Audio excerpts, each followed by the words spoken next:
This episode is brought to you by Nordstrom. Summer's almost out and fall's calling. Luckily, Nordstrom has everything you need for the season ahead, all under $100. Discover new arrivals from your favorite brands like Mango, Princess Polly, Wave, Free People, BDG, and more. Whether you're planning a last-minute getaway, heading back to class, or refreshing your office looks, you'll find the latest trends and beauty must-haves without breaking your budget. It's easy, too, with free shipping, free returns, and in-store order pickup. Shop today, in stores, and at Nordstrom.com. This episode is brought to you by Espolón Tequila. Slow, sticky, snoozy. They call these the dog days of summer. But Espolón? They don't do boring. Welcome to the Marg Days. Espolón Tequila. 100% blue Weber agave, born to shake up your summer. Just add lime, agave, and a little attitude. Visit EspolónTequila.com. Espolón Tequila, 40% alcohol, volume 80 proof. Copyright 2025 Campari America, New York, New York. Drink responsibly. Hey, this is Mike. We are Sadistic Force, and this is Brutally Delicious Podcast. Listen up. 1, 2, 3, 4. The Brutally Delicious Podcast. The Brutally Delicious Podcast. The Brutally Delicious Podcast. The Brutally Delicious Podcast. This is 70,000 Tons of Metal, the original but world's biggest heavy metal cruise. 60 bands, 4 days, 1 cruise ship, only 3,000 tickets. It's like having an all-access backstage pass. January 29th to February 2nd, 2026. From Miami, Florida to Nassau, the Bahamas, and back. 70,000 Tons of Metal. What are you doing next winter? Is it brutally hot there, or is it just the way we like it in the depths of hell? It is hot, but it's actually been mild compared to the past. We've had a few years of 100 days of 100 degrees. Oh, wow. I think that could be a good song title someday for us. I'm in Richmond, and we've had a crazy summer as well. It's been over 100 most of the days, but today I woke up, it was 63. It was beautiful. Really? Oh my God. Nice. That puts you in the mood. Now, is it pretty humid over there? Yeah. Okay. It's normally like 100% humidity. That's crazy. Oh my God. I don't think I've actually been to Richmond, haven't had the pleasure, but a lot of great bands come out of there, and a lot of people come. One that I think I may be wrong on this one, but Arsis might be a band that's around from those parts. Am I correct? I think they're more towards Virginia Beach, but yeah, they're right here in the area. Yeah, that was the first band that I was like, that's a Virginia band, and I love it. And I was a huge fan when I was like in my college years. Nice. So, yeah. So let's jump in and talk about Sadistic Force. Morbid Odyssey. You've got what, 2 weeks, 3 weeks till it's out? We've got 2 weeks since it's out. It's been a year and a half in the making. I think we've faced everything a band could face in terms of logistics and band members and everything else, but it's feels good to come out in 2 weeks. We're going to drop a new video alongside the third single. So 2 more weeks, and then it's out, and then we're on to the next album. Wow. What's been the response to the couple that have been out so far? Pretty good? Yes. So just a little background. I joined the band a year and a half ago, and this is actually, other than a single that we put out last year, this is my first contribution to the band. The band's been around since 2020. It's basically James Oliver's brainchild, bastard, hellacious brainchild. They've had a couple of EPs that were well received, a few singles, and 2 full length, which has actually done pretty good in terms of press and reception worldwide. So this new one EP is actually kind of he calls it the Mach 2, which is a step up from what he's originally done in a couple ways that we can get into. So to answer your question, it's been really good response for the band of the time. We're hoping we take this to another level and kind of break some new grounds here that I'm really excited about. Okay, can we go a little deeper? Of course. Ask away. So the new EP dives into some pretty heavy themes, right? Like necromancy, satanic vengeance. Was there a moment while making the record when you were surprised yourselves with how extreme or cinematic your lyrics got? So James has been embarking on a novelist quest. He's been writing horror novels, and he's been really I guess into his world, which explains the fantasy in the cinema. I expect nothing less of him. I was actually pleasantly surprised with some of the themes for two reasons. First, it's really varied. It's not just a singular thing that's we're going to talk about serial killers from song A to Z. It's a lot of different things, and one of the songs that stands out is "Abnormal Cruelties," which is a very different song for the band. And it's kind of a revenge fantasy of witches where they go out and they actually turn the tables and murder everybody that's doing the Tried to Inquisition. burn him, right? Yeah, exactly. So I liked that a lot. And what's really cool is the way he's gotten more cinematic and expressive in his lyrics. And that kind of makes us bring out little flashes in our playing that sort of go alongside with it. So to answer your question, yes, it's welcome. We love it. It adds a lot more to the game, adds a lot more to the album. So it's been, not surprising at all given the creative bent that James has been on for the past year and a half. It's So incredible, actually. I don't know if you can answer this one or not then, but has there ever been a point where a song or story has gone too far? No, not far enough, but I will caution you the next video that we're dropping. It's for the very first song, the single Portrait of Torment. I think we've kind of gone too far with the music video. And Really? yeah, I showed some behind the scenes footage to our publicist, and he's like, we need to get this to Fangoria. We need to get this to all the horror people because, it's it was a little bit deep, unsettling, but on point. So we'll see if the video takes it too far, but the lyrical content, I don't think is there yet. Hey, we like to push each other, and I'm pushing James because he's a creative genius. And to be fair, I mean, Cannibal does it, Autopsy does it, right? All these great bands do the same thing. They Yeah. push, push, push. Yeah, exactly. And for me personally, it's not gore for the sake of gore. It's more the unseen and more the personal torment that you could, everybody can relate to. And I'm hoping like the next video will really put that in your face. Everybody can relate to spiraling out of control, things like that. So I'm excited for it. So we're not too far yet, but maybe one day we will be. And then we'll be in trouble then. So when you're surrounded by all these horror-soaked stories and, the crazy aggression, how do you keep your mental health in balance? Is it tough to That's check? actually the reason my mental health is in balance. So personally, I'm actually not that much of a horror gore sort of fan as much as James is. I do like my psychological sort of subtle horror and those themes. I come from kind of a background of like mental anguish and things like that are more interesting. So while he's a little bit more in your face and I'm a little bit more subtle and what's deeper, I think we're a good mix over there. But if anything, this is cathartic and very good release for all of us. In fact, even the people that watch the videos or listen to the song. So I think it's overall positive. It's really strange, and I know you've come across this as well when you talk to people outside of the subgenre of, extreme metal. Yeah. They think you're like a serial killer. They think you're the people your guys are writing about. But in the end, Yeah. it's a very big form of catharsis, and I think it's cheaper than therapy. And Oh, yeah. those of us in the scene get it, right? Absolutely. And it's, there's talk therapy. You can talk about it, but then you can draw it. You can sing about it. You can move around on stage. You can do all these different avenues of getting this out. So it's really positive. And it's really no different than, people are really open about horror, at least in people that I interact with. But if you ask somebody, hey, would you say the same thing to a guy that's making movies, horror movies? And they wouldn't. No, they're artists and they're creating a vision and they're taking what's in front of them. I mean, the world is full of horrors.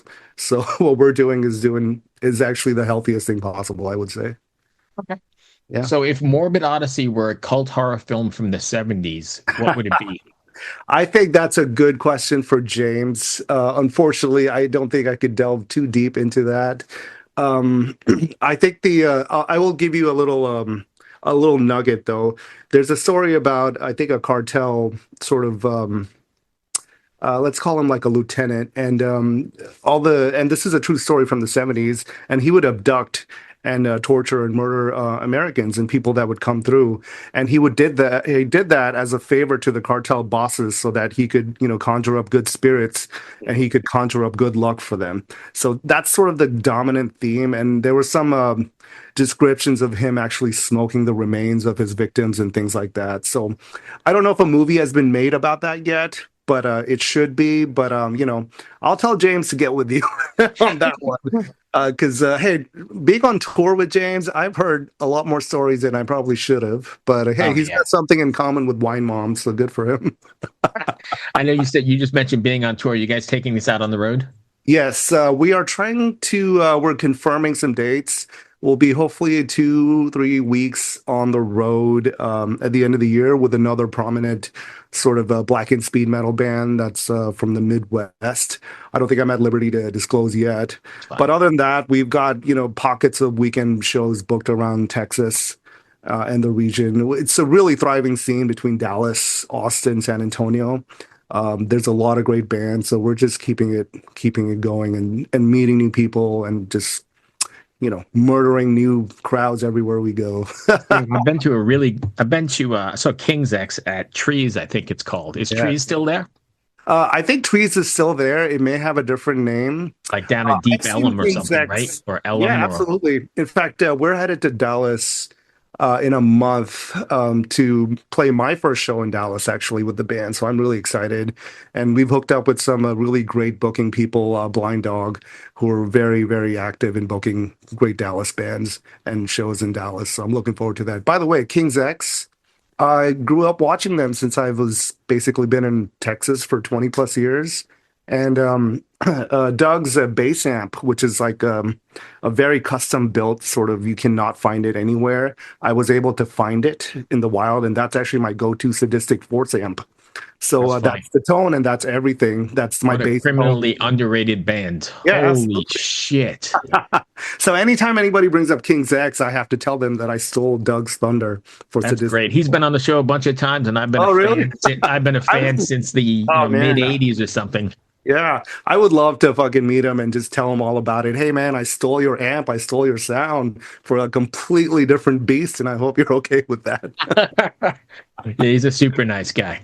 That's awesome. All right, so let's do some strange ones. here. Sure. Or whatever, over the top. So you guys are carrying the torch for, I guess, what I would call like the dangerous heavy metal in a sanitized world, right? If you Yeah. were given unlimited resources to stage the most outrageous gig in Austin, Hmm.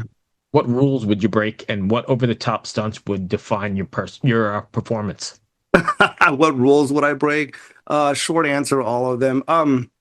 Let's see. So let me kind of set the stage. So I don't use the term post very often when I describe music, but I understand where it's coming from. Like, I feel like this band is sort of post, classic new wave of British heavy metal.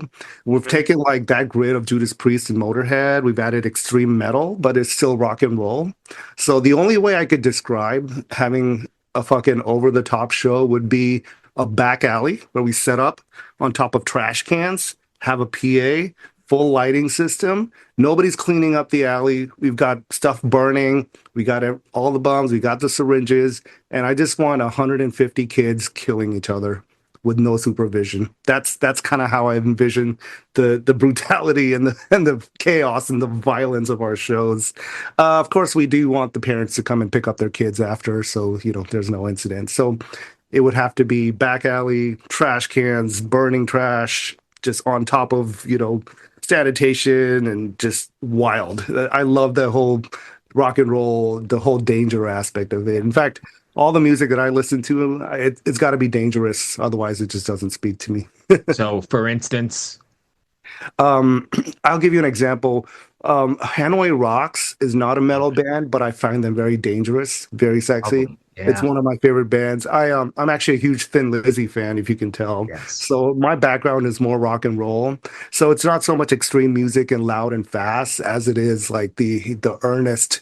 We have nothing to live for, and this is our songs. That's what I get out. That's what I'm trying to put forth. So Hanoi Rocks is one of them that comes to mind.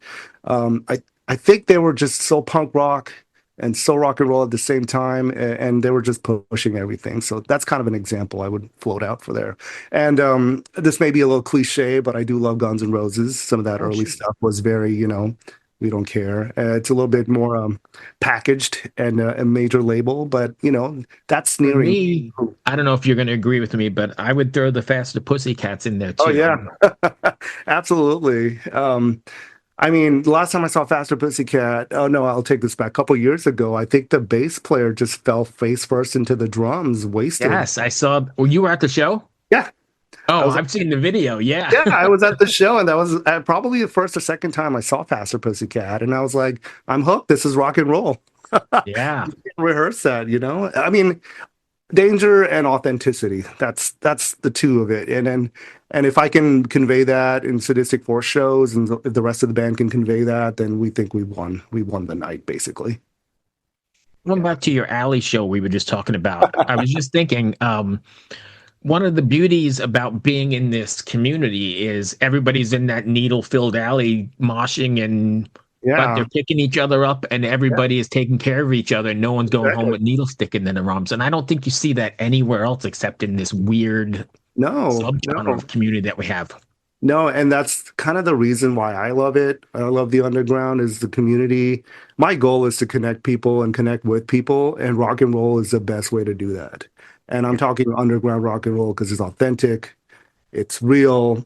You meet people, people that aren't doing it for, the wrong reasons kind of thing. It's, troubadours, and I love that. So like you said, the scene is everybody together helping each other out and some of us um making up friendships to last a lifetime, and that's the best part. So Wow. there you go. Yeah, it's crazy. The community, there's nothing like it anywhere else. We talk about that a lot on the show. It's so healthy, and I'm not too much of an internet person, but I come across like the epidemic of male loneliness and things like that, and rock and roll is a complete antidote to that. I It's mean, 100%. rock and roll friends all the time. You wear the right shirt, you'll meet the right people. That's funny. Yeah, it definitely is true, though. What's next for you guys then? So we've got a couple of shows coming up where we're going to push the EP. The video is going to come out. We've got this tour booked. We're going to start working on the third full length with the new lineup. I would say this new lineup, I want to highlight JP, our drummer. He's an actual extreme metal drummer, which is funny because me and JP would never play in the same band together unless it was Sadistic Force. He's an extreme metal, super fast black metal, and I play rock and roll. I play in a Thin Lizzy cover band, for God's sake. So the fact that somebody like James and Sadistic Force is going to push us together and play and write songs in the same band, that's magic, and I love that. So we're really excited to do a full length, which is just going to be me, James, and JP, and our vision. And I think Morbid Odyssey is that first sort of window into what that can look like. It's very different sounding from the first two. So we're just going to keep pounding out that third album, and then next year is going to go bigger, better, and longer tours, and hopefully more places, more stages, more countries. Do you think about differing the sound and performance from release to release then? Because you don't want to write the same record, but you don't want to alienate your fans, right? You got to stay in Yeah, your sort of wheelhouse. How do you exactly. navigate that? I think the latter is actually easier for bands than the former, I would say. It's harder to kind of stretch out and be true to yourself. And that is not a problem with this band. Every one of us is evolving and changing, and we're doing new things artistically that are outside of Sadistic Force, and all of that comes back into the band. So I would say it's a no effort thing. It's natural. It evolves, and we love it. And we're not really afraid of anything or anybody. So it's just not a problem at all. And so far, people are liking it. And even if they don't, I think we'll pick up new fans as well. Nobody's complained. I'll put it that way. And it's been great so far. So it feels really good to be part of something that we think is like climbing and expanding, and we're bringing in more people. Nothing beats that. So no problems here, boss. Nice. So a couple Yeah. more things. If fans want to find you guys, can you give us all your socials and that sort of thing? Yeah, absolutely. Sadistic Force official on Instagram, sadisticforce.com, the website. I think Instagram is going to be the best way to reach us. We also have a YouTube channel. Really fun fact, we did a show with Bewitcher in December, and we decided to film the entire thing. And we've got exclusive VHS, Pro Shot, Pro Vid, Pro Sound that you can buy from our Bandcamp.